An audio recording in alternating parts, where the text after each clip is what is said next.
রহমানির রহিম। সকল প্রশংসা মহান আল্লাহ তাআলার। আপনারা জানেন লালমনিরহাটে একটি আলোচিত ঘটনা ঘটেছিল ট্যুরিস্টের বিষয়কে কেন্দ্র করে, যেটি লালমনিরহাট জেলাকে অসম্মানিত করেছে। লালমনিরহাট জেলা নিয়ে কথা বলেছে। এই ঘটনার পর আমি যখন জানতে পারি তখন আমি এই আবু কালামের আইনজীবী হিসেবে নিযুক্ত হই এবং আজকে বিজ্ঞ আদালত আবু কালামের জামিন আবেদন মঞ্জুর করেছেন। আসলে সেই দিন কী ঘটেছিল আমরা এখন শুনব।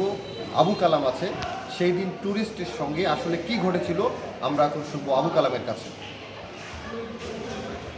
সেই দিন আমি ওই বাড়িতে কাজ করি।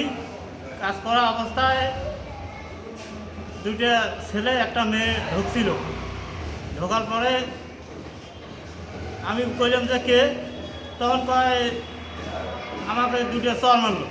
চর মারিয়া কে চর মারছে? ওই ছেলেটা চর মারিয়া উনি, আমি তখন বাইরে বেড়াইলাম যে লোক দেখাই, লোক দেখি লোক নাই।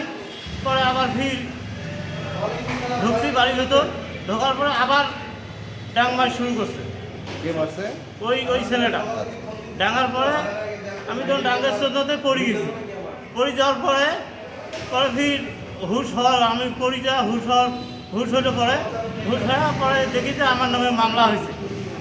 পরে কিছুক্ষণ পর আমার থানায় আয়া করলো। আচ্ছা, সেদিন কি তোমাকে গ্রেপ্তার করছিল পুলিশ না তুমি থানায় এসেছিলা? গ্রেপ্তার মানে থানায় আসছিলা তুমি, না তোমাকে গিয়ে পুলিশ গ্রেপ্তার করছে? থানায় আসার পর তোমাকে গ্রেপ্তার করছে না তুমি? থানাতে গ্রেপ্তার করছে। আচ্ছা, তোমাকে থানায় কে আসতে বলছিল? ওই পরে আমার ছবি পোস্ট করছিল। পোস্ট করার পরে আমার ওই লোক বলছে যে তুমি থানা যাও, হ্যাঁ এটা মীমাংসা করো। আচ্ছা পরে থানা আসছিলাম, থানা আসার পরে আমাকে আটকে দিয়েছে। আচ্ছা, প্রিয় লালমনিরহাটবাসী, আপনারা শুনলেন প্রকৃত ঘটনাটা আসলে কি ঘটেছিল। এখন এই লালমনিরহাটকে অসম্মানিত করার দায়ভার আমি লালমনিরহাটবাসীকেই দিলাম।